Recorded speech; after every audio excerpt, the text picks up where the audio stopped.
Hello, ladies and gentlemen. Welcome to my channel. I speak about all things finance, how you can be able to grow, invest, and become better in your financial affairs. And today I'm going to talk about fear. Are you the kind of person who keeps money in a bank account, wants to forget about it, doesn't want to think about it, doesn't want to look at their balances? You're the kind of person who gets wealthy by mistake or by luck. You're the kind of person who is not deliberate on your finances. You're the kind of person who gets a lot of fear and anxiety when you talk about money and wealth. You do not want to be questioned. You do not want to be accountable for the finances that you are undertaking. You are simply a financially fearful person. And you're the kind of person that I'm going to talk to. What will keep you from becoming wealthy is your fear. And we're going to talk about these things. The first thing is you are the kind of person who is going to avoid risk at all costs. You're going to avoid all risk. You're going to avoid anything that does not have some form of certainty. You are crippled by any kind of risk. You like doing the same things over and over. You do not want to change anything new. You don't want to practice anything new. You don't want to invest or put money in something that you cannot quite get or figure out, even though it is probably straightforward. Just because you've never done it, or the people you know have never done it, or your parents have never done it, you simply throw it off just because you think that it is not going to work for you. You are the kind of person who will avoid all risk. I remember when I was growing up, my mom told me, "Otire kedo kega kuma ahado hega." That is a Kikuyu saying that says, nothing good, everything good comes from somewhere that is not exciting, somewhere that may require that you work a little bit harder, that you go digging in the soil. Everything that is worth having is something that you are going to struggle to get. Otherwise, everyone will become wealthy automatically. Otherwise, everyone will be having money anyhowly and everyhowly. But it takes a level of risk. Entrepreneurs who make money sometimes have the riskiest ideas, ideas that have not been tried out by people, ideas on things that many would think or consider unnecessary or not important. Just imagine the kind of the person who first created electricity. People were used to kerosene lamps, people were used to torches, people were used to wood and fire, called fire for lighting. And this person comes up with this idea they can be able to create power and light without needing to be fueled by anything. So it was light that came from no fuel. And it was simply mind boggling. A lot of people thought it was witchcraft. A lot of people thought it was something that could not be done. Imagine explaining the same idea before you show it in practice to anyone. It would not make any sense. And it requires a lot of risk to be able to create this idea and bring this idea into fruition, into an actual project and into an actual thing. Somebody has to take care of a risk to be able to bring a new idea into a new product or a new service. Somebody has to take the risk. And the people who take the risk and the people who make money. Remember, there's a saying that says, fortune favors the brave. So if you're the kind of person who does not want to think about anything that will put any risk, then you're going to deny yourself from getting any wealth right from the beginning because you don't want to take any kind of risk. The other thing is, fearful people are the people who are not willing to learn. You're the kind of person who does not want to learn anything new. You're the kind of person who does not want to challenge your brain to acquire new knowledge. Remember, the more knowledge you have, the more you're likely to place yourself in the path of creating wealth. If you're an employee, if you cannot learn about personal finances, in fact, you like entertaining yourself because you do not want to think about new things. You're the kind of person who will not create wealth because it is easier to gain wealth. It is easier to gain a fortune, but it is hard to keep it. Think about the people who have won lotteries. You got a windfall gain that you never anticipated. You just played something and some money came into your pocket. A lot of these people cannot keep their money 1 year down the line because it is easier to get money, but it is harder to keep it. And if you're the kind of person who does not want to learn about what do people do, think about it. If you want to improve in a certain skill, you have to think and learn about people who have done it successfully in that particular skill. If you want to be the kind of person who is a good orator, listen to people who are talking about oration and people who talk about oratory skills. Think about listening and exposing yourself to great people who give great lectures. Think about all these things and all this time that you have to invest. Remember, it has been said for you to become an actual professional and an actual person who is great at what you do and an authority in that particular field, you have to put 400 plus hours into that thing. And that is why people go to school to study various things. The more critical a subject, the more time you put into it to be able to become better at it. And the more you are paid because of this skill, because there's so many barriers to acquiring this thing, so much knowledge that you have to go through to be able to become good at this particular skill. So learning is one thing that you should be able to make it a constant. Constantly learn. Don't learn to pass exams. Don't just learn because you are forced to, but learn because it's going to improve your overall outlook. A certain study was done of millionaires, and the basic one thing that was consistent among all of them is, over and above waking up early, is that they were studying constantly. They read books and books and books and books, sometimes on topics that may relatively not make sense. And some of them would admit, in the course of reading this book, they would get ideas, they would get inspiration, they would get refreshed, they would get relaxed. Have you ever read a book and become relaxed? Have you ever really looked at reading certain books because they are going to improve your overall outlook? Take a book from South Africa, read a book about South Africa. Take a book and you'll be able to understand the concept and the people of South Africa and what makes South African and why are they different from what you are. And you could acquire enough knowledge to be able to go to a networking event and engage with a South African like another South African, getting them to be empathetic to you, getting them to listen to your ideas. And if they're the kind of person who are in the way of your destiny, could be able to help you get on the bandwagon or towards financial prosperity, towards getting funding for your ideas, towards this and this other skill. But if you have not learned, if you do not have that ability to want to learn, then you are going to disadvantage yourself. So that is why fear keeps you from doing. The other thing that you are fearful of asking questions. You do not want to ask questions. You do not understand something. You do not ask. Your boss tells you, let's do this and this. You do not clarify. You do not ask. You're fearful. And you end up losing a lot of time because you have not gotten the clarification. You're the kind of person, even more importantly, does not want to be questioned. If you're the kind of person who do not want to be questioned, you're the kind of person who do not want to be asked. You're the kind of person who will not improve your skill. And that is why people who teach others about their skill improve significantly more. A candle does not get out or is not put out when it lights other candle. In fact, the light becomes brighter. You become better at what you do simply because you allow other people to ask you and you provide the time and the capacity to answer. And you are able to get more things done simply by asking clarifying questions. Is this the way it should be done? How much do I require to do this? Is this the right procedure? Is this the right time? You can be able to learn a lot and be able to reduce on the time that you waste to get where you need to go simply by allowing yourself to overcome the fear of asking, allowing others to ask you, and you'll be able to gain so much knowledge just by allowing yourself to be asked. Being asked does not mean that people doubt you. Being asked does not mean that people do not trust you. Being asked may simply mean that somebody wants to understand you. They want to be in the same frame of mind like you. If you're the kind of person who wants to close yourself out from any kind of interaction, especially when it comes to knowledge, you're the kind of person who is going not to create any wealth. Because remember, it has been noted scientifically that organisms that do not want to interact with their environment, that do not want to adopt to new things, are the kind of organisms that are more likely to die out.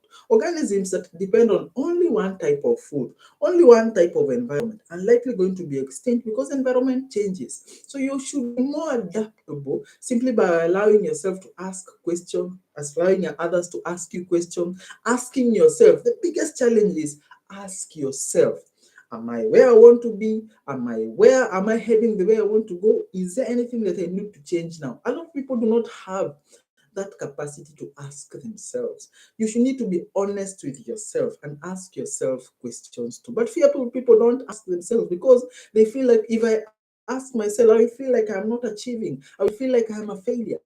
But it is important for you to be very brutally honest with yourself and ask yourself also the questions yourself. If you're that kind of person who does not want questions, whether to yourself, whether from others, whether asking others, then you're likely the kind of person who will not create wealth because you will not know how, you will not know your mistakes, you will not know the path that you should take to be able to achieve all these things. The other thing is, fearful people lose out on inflation. Inflation means that your money loses value as you hold it. You're so fearful, you do not want to take this money and you put into a vehicle that is going to give you money. Remember, investment is a vehicle that is going to get you from one point to another a lot faster. But inflation, that is investment and income from investment. But inflation is one that is going to eat your money. Basically, think about it is like rust. If you leave metal hanging without doing anything with it, it rusts, because that is the nature of things. When they are left like that, they either dry out, they either wither, they either rust, they either are eaten by termites, because they are left like that. Same for money. If you leave money like that, inflation will come and inflation will eat away your money. That is why in a month you will pay for bread a lot more pricier. If you paid 50 shillings today, next month you may pay 55. That is inflation. And if you held that 55 in your pocket and did not do anything with it, you will not be able to buy the same piece of bread. But if you took the 50 shillings and invested and got the 60 shillings, then you'll be able to buy this bread, even though the price has gone up, and still have a little bit of income left over to be able to do even greater things in your financial journey. Inflation will catch up to you because you are fearful to move, because inflation is coming. Actually, it is suicidal, financially suicidal, if you are not investing. Why? Because inflation will actually grow faster than your bank interest rate. If your bank is giving you 1% and inflation is 7%, you're losing 6% of your value every other day. And that is why very wealthy families do not keep cash in their pockets to give their descendants. They invest this money, and out of the proceeds of this investment is how they distribute the money. The people who have taken wealth from inheritance, divided it and cashed it out, are going to be poorer and poor faster than you can actually imagine. But families that have consistently kept wealth is because they have constantly been ahead of the inflation curve. They are constantly gaining a little bit more in their overall net worth, and their incomes are increasing despite the inflation. So hedge against inflation. But fearful people are afraid of putting their money anywhere that is not within their hands, that is not under their mattress, that is not in their account. They're simply unable to let the money go to bring more money. And that is a first step towards poverty. Because if it's 6% inflation, you'll be 6% poorer in a year's time if the 6% is the prevailing inflation rate. The other thing is, fearful people invest in security things, things that provide security, and not necessarily things that create wealth. They are going to buy land, not because land is going to create any wealth, because they need the semblance of some form of security, of saying that I can touch this thing, and that I can hold this thing, that I can build on this thing, and it is mine, rather than the economic reality of, is this land going to provide me with an income? Fearful people are more motivated by things that give them safety, that make them peaceful, rather than things that are going to make them money. I remember a while ago you were talking with someone and they were saying that matatu business in Kenya is the easiest thing to suicide. But then people don't talk about it. But matatu business is also one of the easiest way to make profits, and probably one of the more profitable things that anyone can be able to engage in, as long as they have that investment in a matatu. Fine, it is a lot of headache, but remember, high risk, high return. The only thing that you need to understand, if you're going to engage in this kind of business, how do you hedge against risk? Because you do not want to expose yourself to unnecessary risk. So if you're going to recruit a driver, recruit the best. Recruit somebody who is a good attitude. If you're going to recruit a tout, recruit somebody who is not a drunkard. Recruit somebody who is not funny in their behavior and things like that. Do not just get your relative and put them there and assume that you're going to make money. So you need to understand that fear is going to make you buy security things. You're going to buy this house with a big fence, with this big compound, but it's not going to provide economic reality, because you'll feel the safety of a house that you're not paying rent, but may not generate you any income. Fearful people invest in security things rather than wealthy things that are going to create income and expenditures. They do not want to track it. I have met several people who do not want to do it. They do not want to think about money. And about money does not think that you're wealthy. In fact, very wealthy people are constantly thinking about money. Wealthy people are constantly thinking about income. So if lying to yourself that wealthy people do not have to think about money, then you are on the wrong. In fact, it means that you're just poor. You do not want to think about how far you are away from poverty. You need to constantly track and evaluate yourself. I ask people who are fearful, what would happen if you lose your job? What would happen if you lose your business, if your business fails?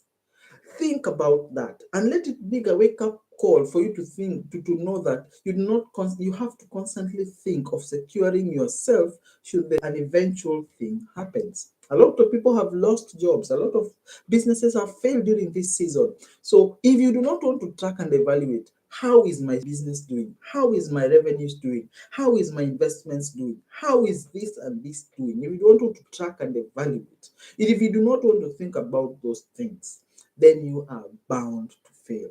I wish that you would keep away emotions, all kind of emotions from investing and from financial affairs. Do not get overly emotional when you get paid. Do not get overly emotional when you are broke. Do not get overly emotional about money, because money is a tool to be used to improve your life. It is not what you need to love. In fact, the love of money is the root of all evil. Love of money, not the acquisition of money, the love of money. If you love money and get emotional about it, it is going to be problematic to you, because emotional people end up making funny decisions. If you're overall excited and happy, you end up investing in things that you have not looked through and things that may not make sense, and you end up losing money. You end up being conned, and that is the kind of emotions that con men use. Con men use emotions because emotional people are not rational people. When you are fearful, on the other hand, you end up not investing. You end up withholding and not taking opportunities that are coming in your way. And that is the other thing with fearful people. They do not take advantage of the opportunities that are before them. I always tell people always say, oh, I'm disadvantaged. Oh, I cannot do this. I cannot do this. Then I ask them, what is it that you have? What are the opportunities that are before you that you can be able to take advantage of? What is your undue advantage above the next person? Everyone has an undue advantage. That is why the people who can be able to sing, the people who can be able to do IT and are very good in IT stuff, the people who are good at speaking, you have that one thing that makes you stand out. But if you're fearful, you will never see the opportunities that are before you. How do you capitalize on this thing that you have? How do you capitalize on this talent that you have? And how are you going to create from this talent that you have? But if you're fearful, you will not see the opportunities that are before you. You'll only look at the things that you do not have. I hope that you're learning, you're growing, and becoming better in financial affairs. And remember to subscribe to the channel, to like this video, and keep tuned for even greater stuff. Thank you, and enjoy your day.